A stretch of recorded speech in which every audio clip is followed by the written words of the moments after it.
Welcome back to another episode of Clinch Podcast. It's me, Josh, and back again with Ollie for the MMA episode this week. Ollie, how you doing? I'm doing all right. How are you? Yeah, all good, man. Enjoying the weather. Not sure it's quite the same where you are, but pretty good. Pretty Grey good doing skies. Cardiff. Don't need to worry about it. We'll move straight on.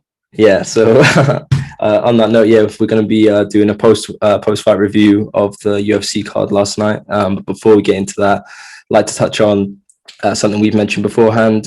We've been lucky enough to be approached by Manscaped with some of their products.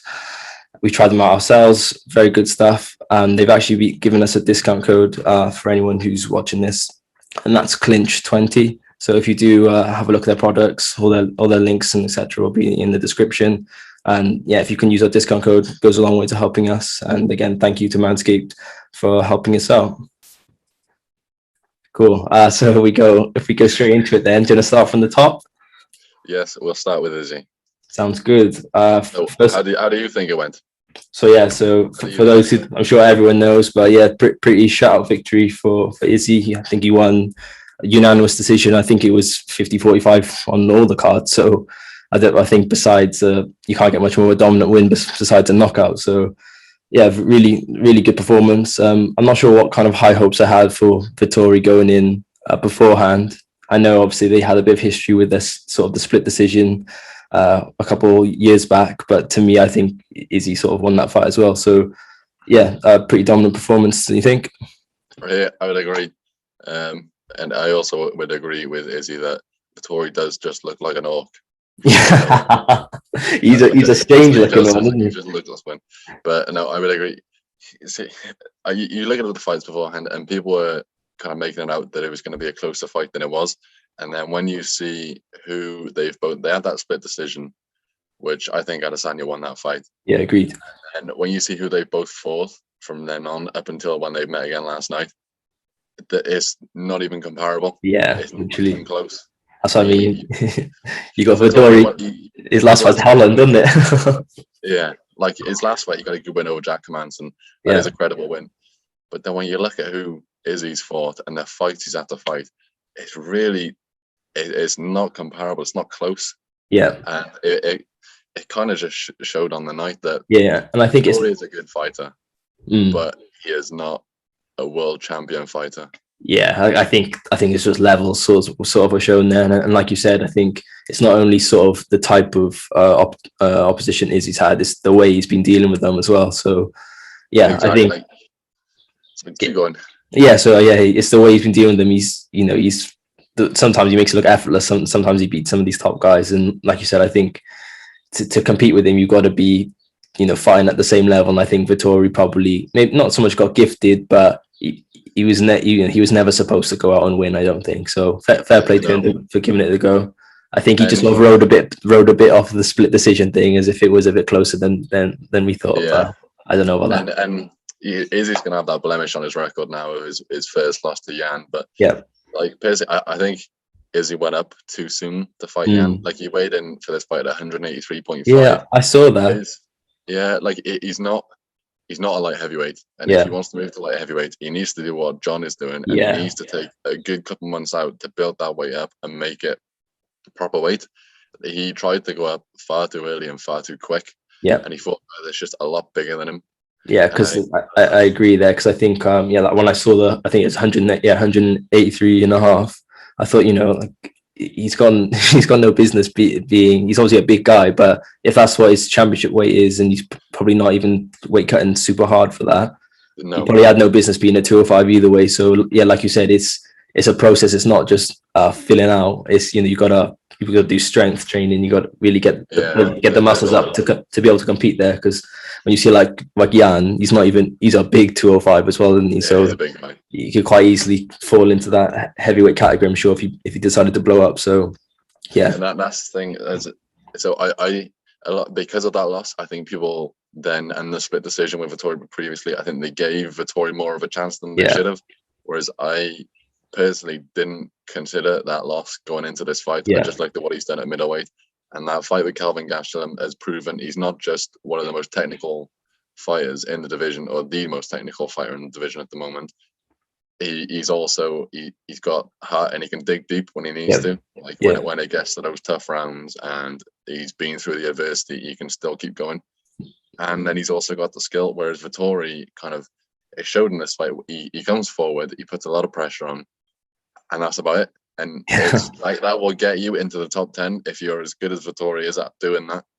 But then when it comes to the World Championship, the difference between them, I think, was Vettori was just throwing, and Adesanya, everything was planned. Yeah, like, everything was thrown for a reason, whereas Vettori was throwing just to put pressure.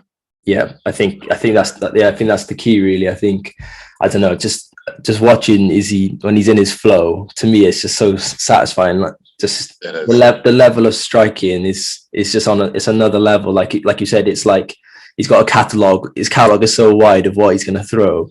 Whereas you see someone like catalog, literally, whereas Izzy's coming, whereas Vettori's coming with an M&M. Yeah, he's I mean, he's coming through. He's just coming through with the big overhands, the hooks that sort of tries to rough you up a bit. But like you said, when you get to the high levels, and someone like Izzy, who's, you know, I think he's, as much as he showed how good his striking was in that in the fight, I think that's probably what set them apart. I was actually quite impressed with it's sort of how his ground game's improved as well. Even when Vettori managed to get him down, he's really using his limbs to be able to create the space and sort of spring back up to his feet. Yeah, because that's me with the pressures. Vettori is, he come in, he gets the takedown, and then when it gets to those technical positions, then where it comes to, like, for when he took his back, when it comes to the technical things of finishing the fight, Adesanya was just, he was steps ahead all the time, and he got out, and it never looked like he didn't have much of a trouble. Like when he took his back, I didn't watch it and think,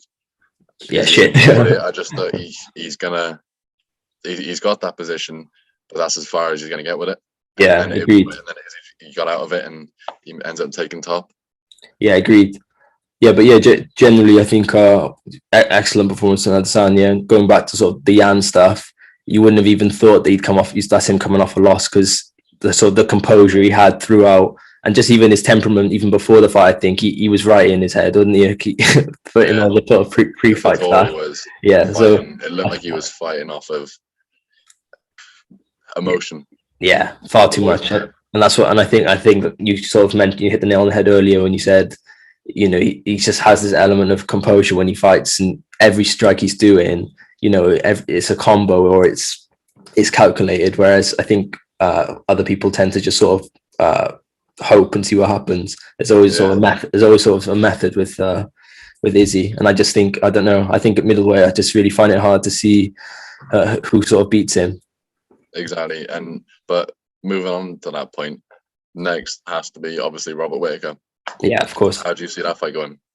So I really like Whittaker. I think he's always in good fights, so you can't fault him. Obviously, they've had their fight beforehand, and, you know, Izzy did well. So, but, you know, I just think that's not necessarily anything to take away from Whittaker. He got caught. He got caught with a shot, and then that's just how it goes. Sometimes they're all relatively big boys, and they all hit hard. So I wouldn't say that it wasn't so much that, you know, Izzy dominated him and he made him made it clear that he's not worth, you know, that he's not a challenge, because that's just how it goes when they're both top strikers.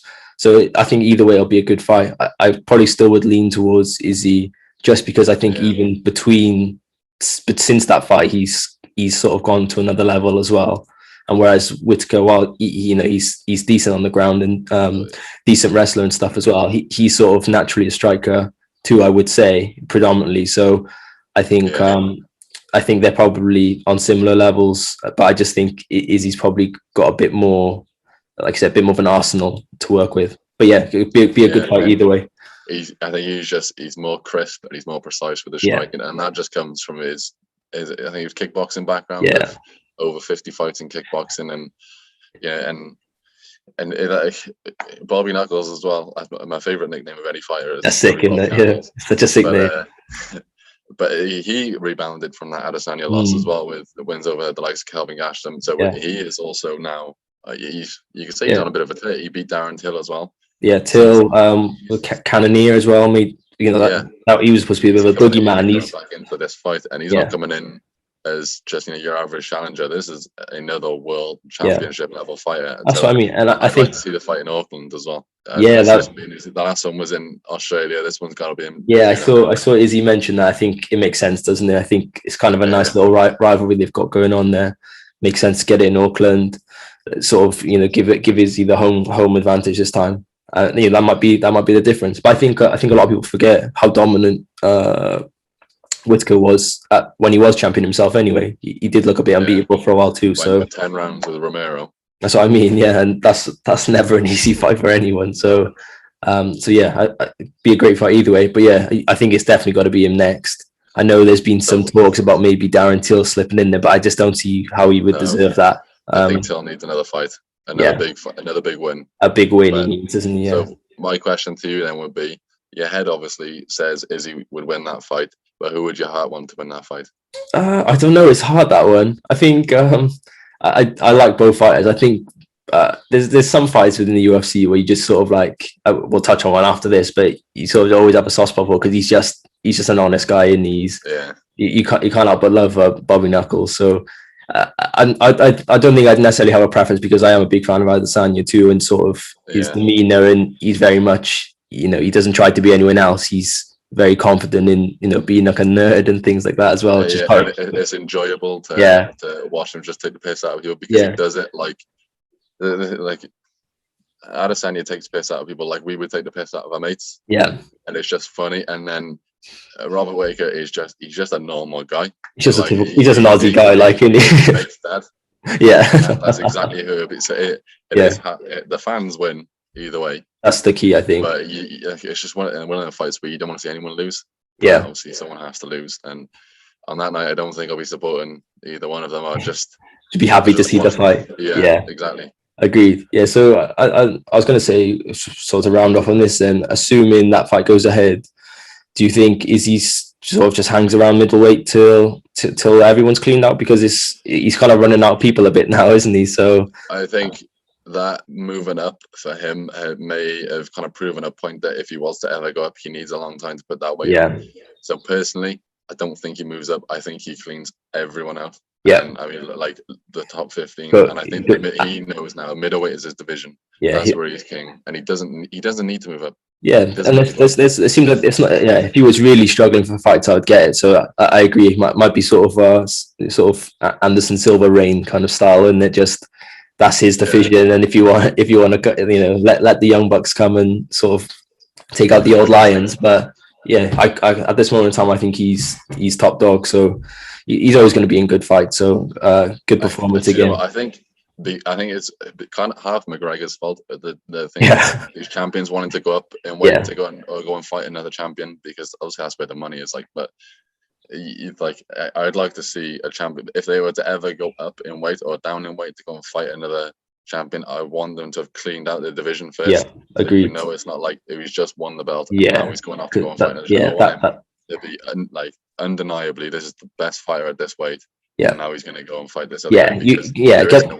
Get the foundation first. You've cleared out division. Okay, now that I've done that, I've done everything I can do, I'll move on to a new challenge. But yeah, I think you're right. I think McGregor sold this sort of double champ thing. In reality, he sort of just springboarded the lightweight division, didn't he? So yeah, I feel you on that one. Well, moving on to the smaller weights. Yeah, the far on the other end. Moreno. Yeah. So yeah. How do you think that went? Yeah, really good. I think that this was probably the fight I was most looking forward to. I don't think it was a sleeper, but I just think obviously just because they're smaller, some of these fights just go over their head, especially when you see Izzy and someone like Nate Diaz on the card. It's inevitable they're going to get overshadowed. But I think for people who didn't see the first, or everyone who saw the first fight knew how good the fight would be. Like the first fight was unreal. I think that for a small weight as well, I think that really just reignited the flyweight division as well. As these guys still at one point it was in the balance, but that's what I mean. Scrapping the whole thing. Because it was ever since DJ sort of left, it and Cejudo gone as well. Sort of it hasn't been quite the same, but that first fight was unreal. So definitely coming into it, I was buzzing for this one, and it didn't disappoint again. What a fight! I know. I would say I think for me that was it's very refreshing to see two such well-rounded mixed martial artists. Yeah, I think it's always in fights there tends to be one's the striker, one's the grappler, or one's better at one thing, one's the other. The level of striking, the power, the wrestling is at everything, and then to end in a submission for Moreno, to me, I just think that's the perfect fight. I could watch a fight like that every week. You know, that's the thing I love about these smaller weights. Is like people love the heavyweights because they love the big knockouts. Yeah. But when you get these smaller weights and the guys, they don't have as much power as the heavyweights. Yeah. They come out, their fitness, their cardio is through the roof. Yeah. Is next level. And because they don't hit as hard, they generally don't get as many knockouts. So they come out definitely. And they just batter each other for the whole time. And it is such a fast pace. So you're watching it, you feel exhausted just watching it. Your eyes going back and forth. I think the division was dying with DJ because he'd beaten 13 title defenses, which is just ridiculous. And I think it just got to a point where it was like, oh, DJ's fighting, who's he going to beat this time? Yeah. And then Cejudo beat him, and I think that kind of reignited it a little bit. It was like, you know, this could actually start going somewhere a different direction now, which would be nice. And then obviously he retired when he fought TJ as well. That kind of really started sparking the division. Yep. And then it started, and then Cejudo went up in weight and to fight for TJ's belt. And then it kind of, you thought, oh, this could, you know, start to be the decline. And then the Figueiredo and Moreno came along after Figueiredo beat Benavidez for the belt. And that's right. It just started a fire. But see, the first fight, I don't think Figueiredo was afraid much of Moreno. Yeah. And then I think after that first fight, I think Figueiredo respected him too much in this definitely. fight. Yeah. And I was watching the first minute and a half of the fight. I don't think Figueiredo threw a strike. Yeah. I don't think he threw anything. And I think Moreno just kept coming forward, and everything he was throwing was combinations. Whereas Figueiredo, when he was throwing a shot, it was one, and that would be it. And you could clearly see after the first round, Moreno was the better striker. Yeah. When it was on the feet, Moreno was going to win, and Figueiredo needs to get that fight to the floor. Yeah, definitely. Really? Yeah, I agree. I think he did take a while to get going in the fight. And I think some of the commentators mentioned that a bit. For someone who's normally quite explosive and dominant, you know, he's normally sort of gunning for people and imposing himself. I think, like you said, though, I think you're bound to respect someone who gave you the fight of your life the last time, but maybe a bit too much. And I think, like you said, don't get me wrong, Figgy can hit, man. When he was throwing the shots, you know, you can really see like how powerful he is. But I was actually very impressed with Moreno. It seemed like he really worked on his power because everything he was throwing was really fast, really crisp, really sharp. And like you said, he was coming in combos. And I think, like, sort of touching on the first point we mentioned, like, they're both such well-rounded fighters. It's hard to know what to expect because at the same time he's throwing strikes, they're both going for takedowns, they're both shooting and stuff like that. So, like you said, I think at these smaller weights where there's not the big knockout, opportunity as much, the technique is really what sets you apart, and you really see some spectacles there. And generally for Moreno, like you said, he just seemed like he was on a mission. And I think just from the sort of first round, you just get the vibe that he really wanted this, and he was willing to, really, he was already up in the gears before Figgy could get started. That's exactly what I was going to say. Is it looked like from the first minute of the fight, Moreno wanted that belt so much more than Figueiredo did, and it just became very clear. Yeah, and it was a good fight for Moreno all around. Everything he did just worked, and then that finish as well was a very good finish. Yeah, very, very good finish as well. Like I said, he dropped him in the first round as well, didn't he? So that was the jab. With that jab. Yeah, so again, really good.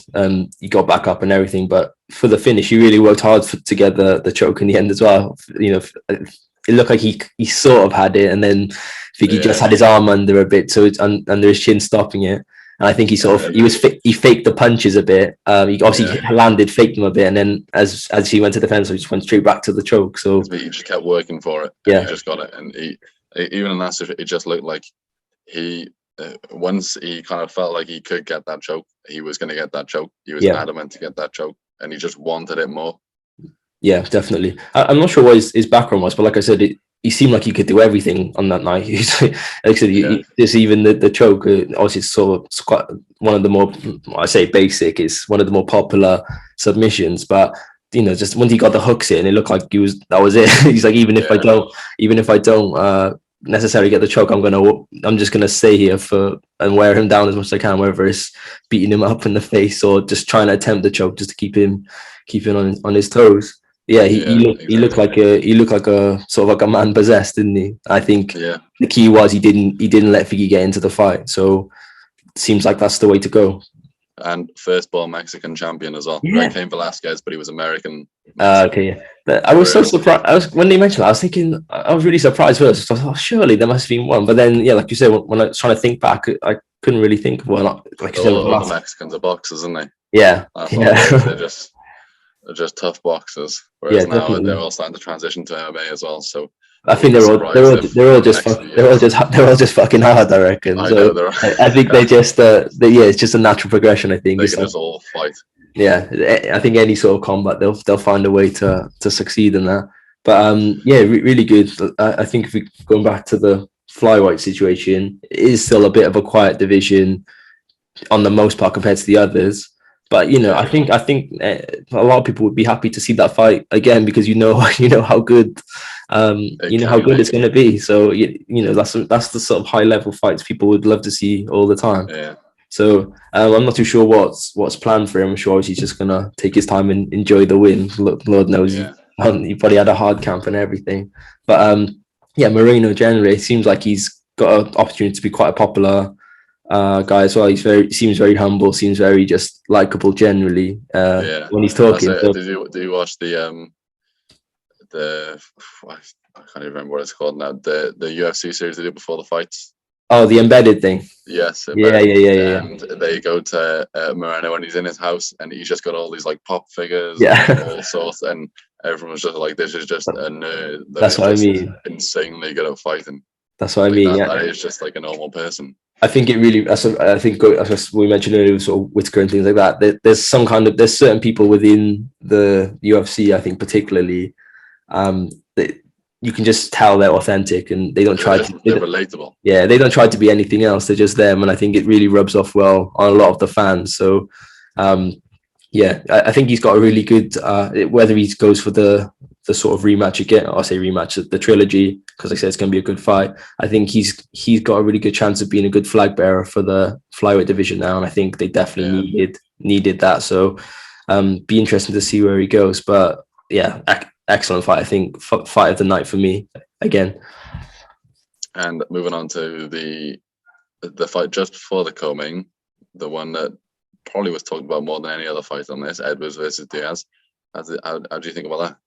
Yeah, I think when I first saw it announced, I was a bit like, I don't know. I'm quite a fan of Edwards, maybe a bit biased the UK stuff, but I did sort of feel like Diaz was being fed to the lines a bit, and I think definitely at least for the first 4 rounds, I think that was a bit the case. Diaz still did well. I think in spots he did good, but for the most part, it was more. I think it was Edwards sort of dictating the fight, but obviously was it the last minute or so? I think all hell broke loose, didn't it? So that's just the sort of crazy factor that comes whenever Diaz is in a fight, because I think because his cardio is so good and he just always got some reserve in the gas tank. You never know what's going to happen. But I think generally a good performance from Edwards for the most part dictated the fight. I just think a lot of people will overlook that now because of how it ended. Because what the first 4 rounds were like, and then just because he got wobbled and still had to survive the last minute, you might get overlooked. But yeah, I think for the most part, decent fight. How about you? See, I think it was hyped a lot on Twitter and all other social media and after the fight about how good of a fight it was. But I think if you were to watch that back without the crowd noise and without commentary, I don't think it was as good as the fight it was made out to be. It was a decent fight. There was a lot of action, but I just don't think it was as good as it was. It's because Diaz is such a big fan base. If there's anything in a fight, it's like McGregor or someone.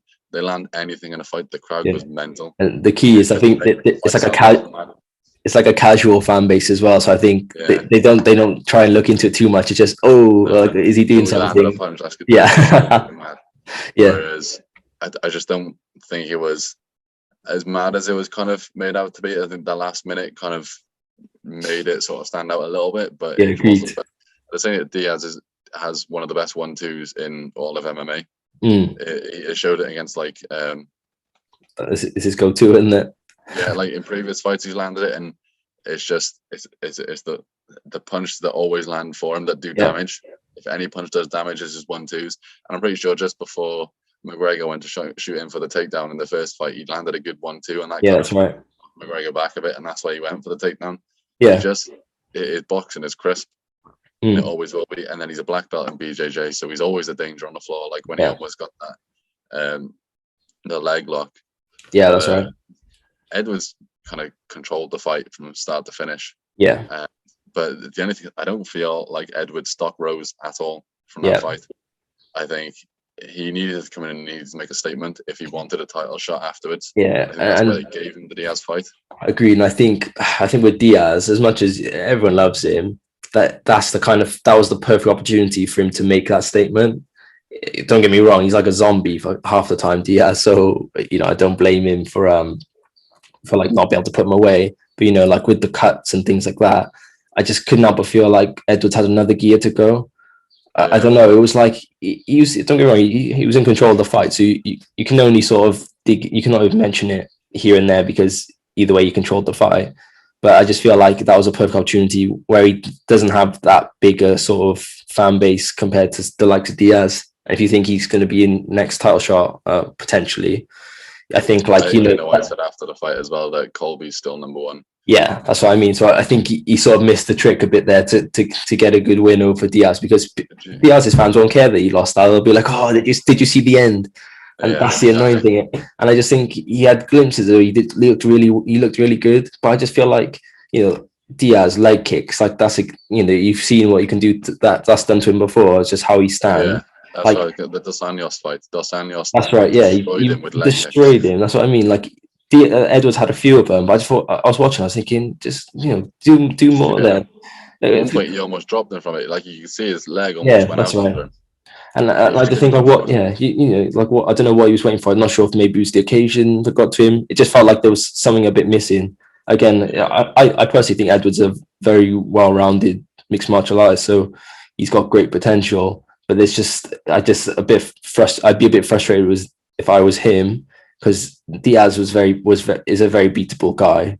I think the way for it to end and sort of take his eye off the ball right at the end is probably not even been good for him, because they'll just be saying, if Diaz can do that to him, what's Usman going to do to him, or what's Masvidal going to do to him? So on Twitter, people were saying if Usman landed that 1-2 that Diaz did at the end of the fight, that would have been Edwards out. Yeah, and I would agree. Like he did against Masvidal, if he lands that 1-2, that's Edwards done. That's I just don't think Edwards is on this. I don't think, to be honest, the only person close to Usman at the minute in that division is Colby. And if he beats Colby this time, I don't see anyone beating him for a long time. He could even become more of a superior welterweight than GSP. He's treading that water now, isn't he? So I don't know. It's frustrating, because I think as Brits, we always want to see. It's nice to see a Brit do well across the pond, but a bit frustrated for him, because I feel like he had more to show. But yeah, I don't know.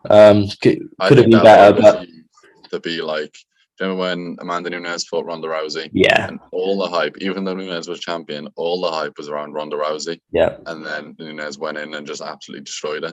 Yeah. And then Dana White said afterwards, they could have spent a load of money hyping Amanda Nunes and it would have got half the attention. Yeah. Whereas they spend a load of money, hype up Ronda Rousey, and then take it off. Gets buzzing for it. And then when Amanda Nunes wins, like she did, when she just absolutely destroyed her, everyone goes, holy shit, Amanda Nunes is a fucking beast. Yeah. And she takes all that hype. Yeah. And I think that's kind of what they could have done with this, where didn't capitalize on it. Yeah, that's what I mean. And the way Nunes beat Rousey back in the day, that was, that showed the levels, because he battered her, didn't he? So it was like first round, wasn't it? It's literally battered her. So, or start of second round, I can't remember. But I think he missed the trick a bit there. And I think if you want to, he's number 3 in welterweight. If you want to be top dog, you need to be putting people like Diaz away, or at least make it dominant enough, like sort of Izzy did, that he couldn't touch you. Yeah. I just think it's silly that what happened at the end, because like I said, he had glimpses where he looked really dominant. He had like quite a few. I saw him even do like some trips, and I thought, oh wow, like that he's literally toying with him. And I think stuff like that is great because he shows what he's worth. But then he just needs to up that gear. So again, maybe it's the occasion, but I think maybe after you the Colt, put him away. Yeah, or at least, like I said, or make it much more dominant than it was, and finish the job. Don't slip at all. So I think I'm with you there. I'm not sure his stock would have rose from that, but it's what it is. Exactly. And just before we round up the whole thing, I'd just like to say the most disgusting part of the night was when Paul Craig broke that guy's arm. Fucking vile. Yeah, that was. I watched it and just gone, holy shit. But it was like both arms or something, wasn't it? Like he had the arm lock in one, and then he finally got out of it, and then he got the other one. And then I'm watching the fight, I'm thinking his arm already looks like it's popped, and he's fighting on. It must be obviously it's the adrenaline and everything, but he's trying to watch it and go, why the fuck is the referee not stop this fight? Literally, he's go around with a fucking broken arm. I think it's probably because he didn't react to it. Because, like I said, he's still trying to punch. He's still trying to punch him with his one arm. Yeah. And while he's gone, and I thought, it reminded me when I think Mark Hunt got armbarred his arm. That's right. And he wanted to carry on fighting. That's right. Because the referee stopped the fight immediately, and then he complained to the referee like, "Why the fuck did you stop the fight?" Yeah. And then when Jose Aldo dislocated the Korean zombie's shoulder. That's right. Yeah. And the Korean zombie's running around trying to fucking pop his arm back to kick his shoulder, and then eventually after about a minute, you can't get the arm back in, so the fight gets stopped. Yeah, literally. The referee kind of just thought, "Oh, fuck it." Yeah, literally. And I think it's only when he sort of came away and the ref stopped, and then he just saw his arm dangling. I think it sort of all clicked then. So obviously, he actually felt the pain of it. Yeah, it's all the adrenaline that sort of takes it away. But that was gruesome. It's not often you see that too much now. Obviously, that Weidman one was probably the last time that's happened. Yeah. But before that, it hasn't been too many. So Anderson Silva will be the last one before that. Yeah, that's what I mean. So it's never nice to see, but on a good note, good for him, mind getting the win. Scottish guy, isn't he? So nice to see some of the Brits doing better. But yeah, we'll wrap it up there. Yeah, cool. All links to our socials will be in the description in our link tree. Again, use code CLINCH on manscaped.com for 20% off and free shipping. And it's nice to catch up and talk about the UFC, to be honest. Yeah, we've had a bit of a break, so going to try to get back into it. But yeah, good to see good fights on, and it looks like there's quite a few in the work. So it'd be interesting. There's a big one next month as well. Of course. Yeah. So watch out for the breakdown or the preview. Yes. We'll fight for that. We'll be doing a special episode for that. Going to be try to be quite content heavy on the next one coming up. So yes. Yeah, thanks for tuning in, guys.